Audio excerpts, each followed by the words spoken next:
yang terhormat teman-teman pantes, juga yang pasien yang sembuh yang saya sayangi. Mungkin Bapak Ibu bertanya-tanya, siapa tahu wong gondrong iki ya? Belum kenal ya. Ibu-ibu perkenalkan, nama saya Wahyu. Saya adalah sekretaris dari Pantel, dan posisi saat ini saya menjadi manajer kasus di Rumah Sakit Tulungagung.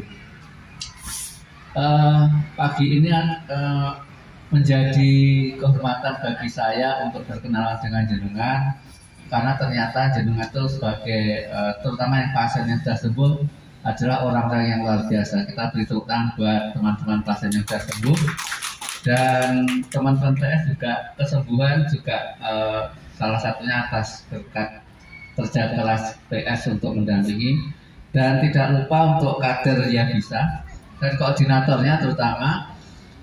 Selamat datang, karena kader ini juga mempunyai peran yang penting, terutama untuk penemuan kasus, juga pendampingan pasien yang TB sensitif obat. Karena ketika pasien sensitif obat ini sembuh, maka tidak ada peluang lagi pasien itu menjadi pasien TB MDR.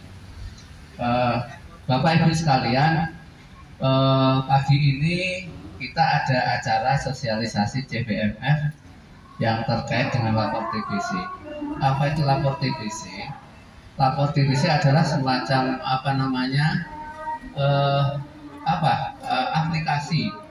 aplikasi untuk menampung apa yang menjadi tidak hanya keluhan, tapi saran masukan bagi semuanya ya. Artinya masukan itu bisa dari pasien, bisa dari kader, bisa dari PS, dan ini akan membuat program TBC akan semakin baik ke depannya, insya Allah, sehingga apa yang menjadi keluhan pasien TBRO maupun pasien TBSO ini akan lebih mudah untuk mencari solusi. Selain itu juga kita tidak meninggalkan peran dari layanan TB MDR ya, karena layanan ini sangat penting, karena konsultasi bisa dilakukan secara langsung. Aplikasi lapor TBC ini adalah juga menjadi sarana komunikasi antara semua pihak yang terkait dengan TBC.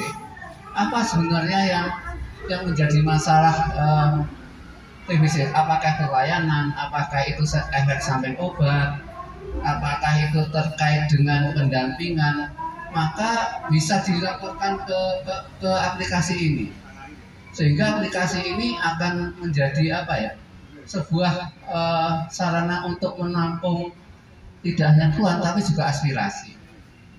Dan juga saya ambil contoh, misalkan ketika pasien TB MDR itu kan tidak hanya bermasalah di bidang medis saja, tetapi kan di luar medis ada persoalan yang juga besar.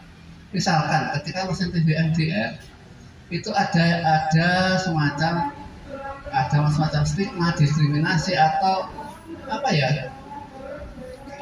pernah nggak bapak-bapak yang TB MDR tiba-tiba ketika tetangga tahu atau lingkungan sekitar tahu kemudian disisihkan? Pernah nggak itu terjadi? Tiba-tiba dijauhi sama tetangga, dijauhi sama rekan kerja, pernah nggak?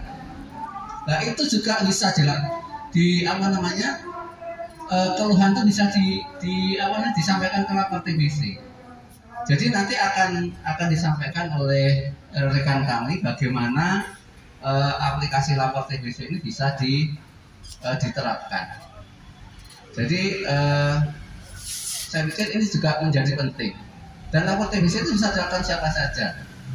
Artinya tidak hanya berhenti pada jenengan, tetapi jenengan nanti bisa duplikasikan ke pasien. Oh ini loh, kalau jenengan ada keluhan itu bisa disampaikan ke aplikasi lapor TBC. Jadi tidak hanya stop di sini, semuanya berhak untuk menggunakan aplikasi lapor TBC. Nanti akan disampaikan ya secara teknis bagaimana menggunakan aplikasi lapor TBC ini. Saya pikir tidak usah lama ya, karena ini hari Jumat. Yang terakhir pesan saya adalah gunakannya sebaik mungkin. Kemudian ajarkan ini kepada siapa saja, tidak hanya pasien, tidak hanya pasien yang sembuh, tidak hanya kader, tetapi keluarga pasien, keluarga kader, bahkan seluruh lapisan masyarakat bisa jenengan ajari untuk menjalankan menerapkan aplikasi lapor TBC.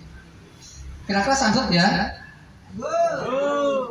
Baik, saya pikir tidak lama-lama saya untuk menyampaikan sambutan singkat ini. Yang penting jenengan harus jaga semangat, jaga komitmen untuk sama-sama kita memberantas TBC. Sanggup nggih? Oke, assalamualaikum warahmatullahi wabarakatuh.